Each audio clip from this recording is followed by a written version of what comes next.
Welcome back to another edition of Toys I Did Not Own as a Kid. All right, gang, today we're going to be opening up this Secret Wars Captain America. This is the Marvel Legends series. This is a retro card back, and this is celebrating 40 years of Secret Wars.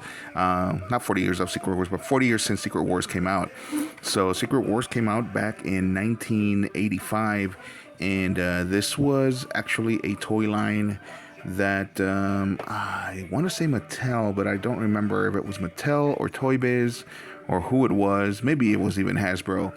But the point is that Marvel wanted to come out with a toy line, and the company that they went with wanted to come out with an original toy line. So Marvel had to create a completely different comic in order to justify the toy line. So here they are. This is actually something that I did have as a kid. Right here was Iron Man. The original one for the Secret Wars toys was Iron Man that I had. Sorry, I had one of the original ones, and that was Iron Man. And I did like the little shield that it came with because it does that thing that we couldn't resist as a kid, where if you move it around, it changes. Now, I did know enough about Iron Man to be like, why the heck does he have a shield? But I didn't care. I thought that was really cool. They also gave him like a weapon, but I did not have Captain America, and I did not have pretty much any of the other ones. I think I had Kang and Iron Man, and that was about it. But enough of that. Let's open him up. Anyway, so since Marvel was tasked with coming up with a brand new comic that would feature their classic characters, they came up with Secret Wars, which was a storyline where there was a character called the Beyonder, and he creates a planet out of pieces of other planets somewhere far off in the galaxy in order to learn about good and evil. And so he brings together the popular characters at the time. So it was something that they had tried with the Battle of the Champions in 1982. In order to have like lesser known heroes actually get the spotlight. But that was a limited series in order to sell more comics. This was in order to sell toys. So like I said, they came up with that brand new storyline. It was my introduction, part of my introduction to comics. My introduction to comics was, of course, the Marvel Superhero Hour, which was a cartoon from way back in the 60s, where they basically took a lot of the pages of the comics and they just animated pieces of them. And so you got to experience the greatness of Jack the King Kirby. And that looks awesome, gang. That looks great. So anyway, you got to experience the greatness of artwork from the Jack the King Kirby, and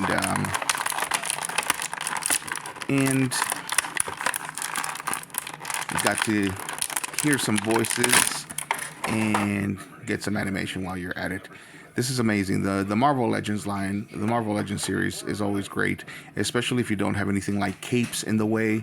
They have so much articulation. They have double jointed knees and double jointed elbows, so you can pose them in all kinds of great ways. He's got that weird smile right there, and then he's got his battle face over here. So we're gonna put the battle face on. I don't like the smile. It's a little weird. And if you're wondering why his shield is broken like this, that's because that does happen in the series. So in the Secret War series, like I said, it was a way to kind of killing two birds with one stone. It was to sell toys, but also reintroduce a lot of the classical characters to newer readers. As you can see, great articulation. Am I doing that off camera? He can twist at the waist. He's got ab crunch. He's got a butterfly over here at the shoulders a little bit. Nope, maybe not. He can do the T-pose. He can twist at the biceps. Like I said, double jointed elbows. Twist at these hands here. And these are great. The only thing that would have made him better is if he came with a stand, but that could be a stand. I'm not sure. It doesn't feel like it. It feels like cardboard. And as you can see, it comes with different hands. One for a judo chop. One with a finger pointing. You. So this is my first Captain America. I don't know if you saw the price that I paid for him. I am a self-proclaimed bargain toy hunter, and but I also understand that there are some figures that are just so popular that no matter what, you're never gonna find them for a cheap price, and you're never gonna see them as peg warmers or shelf warmers. So this is great. You can look up, down, to the sides, of course. These are very posable figures. I'm trying not to give them too much of a silly pose.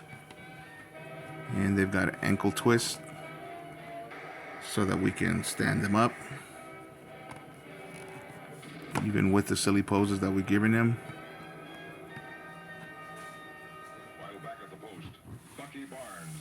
There we go. That does look weird with that head, doesn't it? A pose like that. So we're gonna put in a more suited head. There we go. All right. There you go. That's the face that you see before you get a sock in the jaw if you're going to be a tyrant. All right. Let's take out that shield even though it's broken.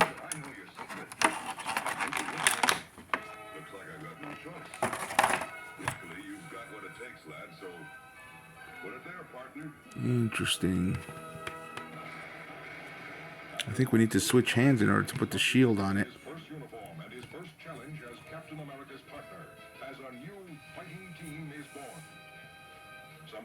There he is. Very cool. Very detailed. There's that so that you can put the shield in there.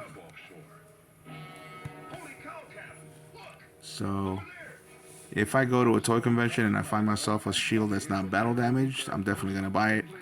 That way I don't have to buy another figure. This is pretty awesome. Pretty awesome, gang. Lots of posable, lots of posability, lots of playability. If you're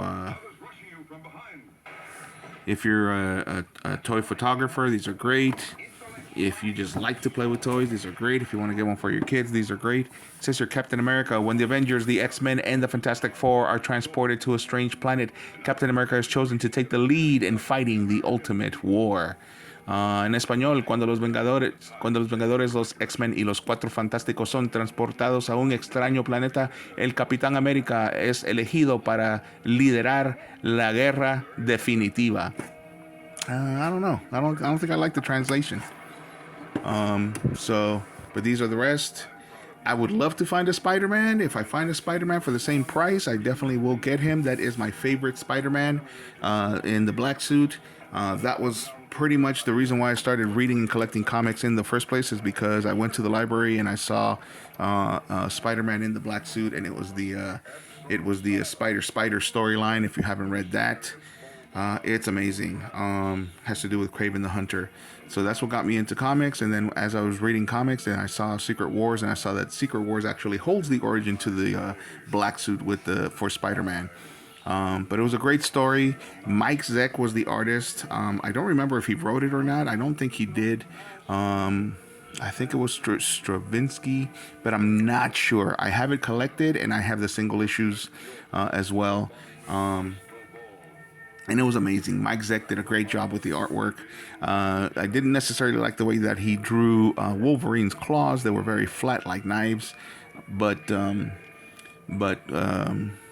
not like knives, but more like the skewers that you use to make kebabs. But anyway, I still think he did a great job. So that's it. This is it. This is all I'm going to show for now. Like I said, I did own a Secret Wars figure, or a couple of Secret Wars figures, when they first came out, and they came with these shields here. Back in the day, they actually came with different, you could open up the shields, and they came with different scenes that actually explained their origins. This one only comes with the one, I believe. Yep, it only comes with the one. And it just shows you their superhero and their alter ego. There he goes. Steve Rogers and Captain America. So That's it. That's it, gang. Let me know what you guys think in the comments. And as usual, if you like the video, hit a like. And if you like the content, subscribe. Thanks for watching.